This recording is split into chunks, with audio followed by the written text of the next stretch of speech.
नमस्कार दोस्तों।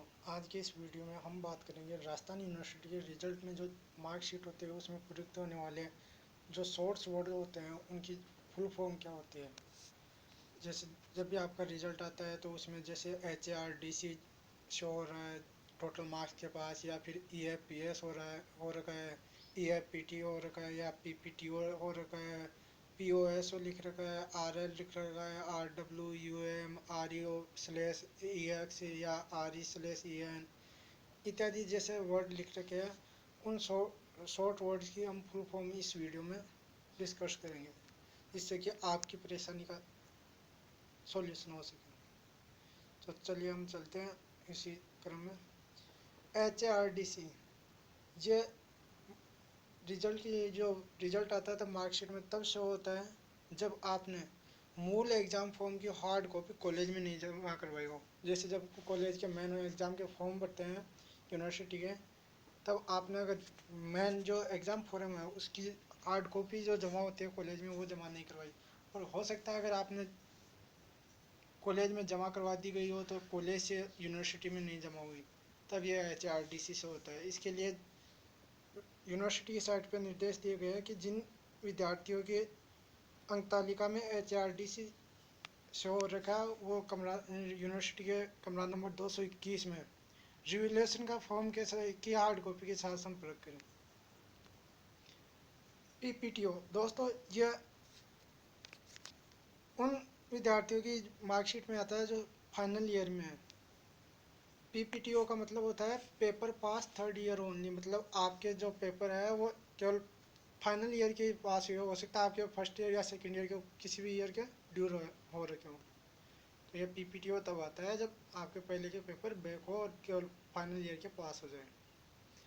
POSO मतलब paper pass optional subjects only, ये तब से होता है जब आपकी कोई कंपलसरी सब्जेक्ट बैक चल रही हो।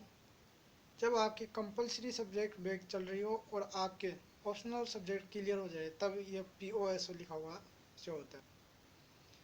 EFPT eligible for part third, ये दोस्तों सेकेंड ईयर के जो स्टूडेंट होते हैं उनकी मार्कशीट में शो होता है। EFPT eligible for part third मतलब ये होता है कि वो सेकेंड ईयर में या फर्स्ट ईयर में हो सकता है उनकी बैक हो रखी हो, मतलब सेकेंड ईयर में उनकी बैक आ जाए और किसी एक पेपर के कोई भी एक या दो या तीनों पेपर बैक रह जाए, मतलब किसी एक पेपर के, तो वो एलिजिबल फॉर पार्ट थर्ड मतलब उनके वो पेपर तो ड्यू हो ही रखे हैं, एक पेपर तो उनका एक सब्जेक्ट का तो कोई भी तीनों में से, और उसके साथ में वो फाइनल ईयर की एग्ज़ाम दे सकते हैं।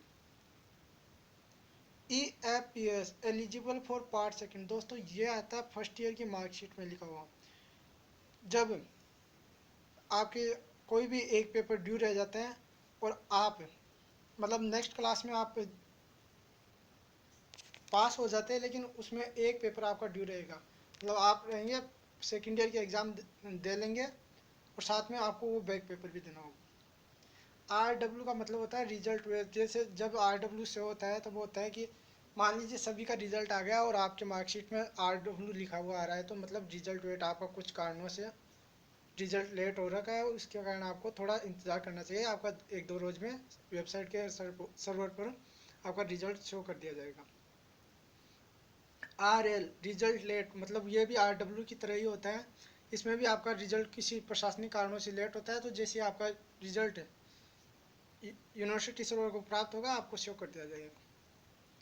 UM अनफेयर मीन्स दोस्तों यह तब से होता है जब आपके ऊपर कोई नक्कल का केस बन जाए। जैसे जब आपने एग्ज़ाम दी थी, हो सकता है आप नकल करते हुए पाए जाए तो आपको ऊपर जो आपकी कॉपी के ऊपर नोट लगा दिया जाता है, तो ये तब से होता है जब आप नकल करते हुए पकड़े जाएं या आपके कॉपी के ऊपर जब नोट लग जाता है नकल करते हुए पकड़े जाने का, तो ये UM तब से वो करता है।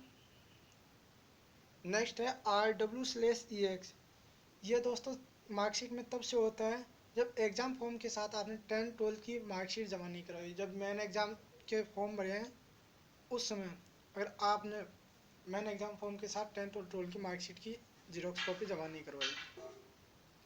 नेक्स्ट है RW/EN माइग्रेशन सर्टिफिकेट जमा नहीं होने पर। अब दोस्तों अगर यह तब वो शो होता है जब आप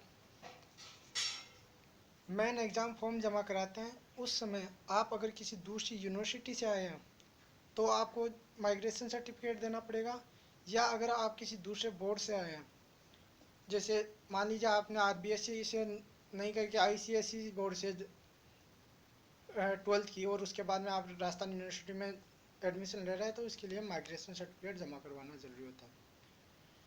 नेक्स्ट है SUPP। यह दोस्तों तब शो होता है आपकी मार्कशीट में जब आप सप्लीमेंट्री आ जाएं। धन्यवाद दोस्तों, आशा करता हूँ आपको सभी फुल फॉर्म समझ में आई होगी।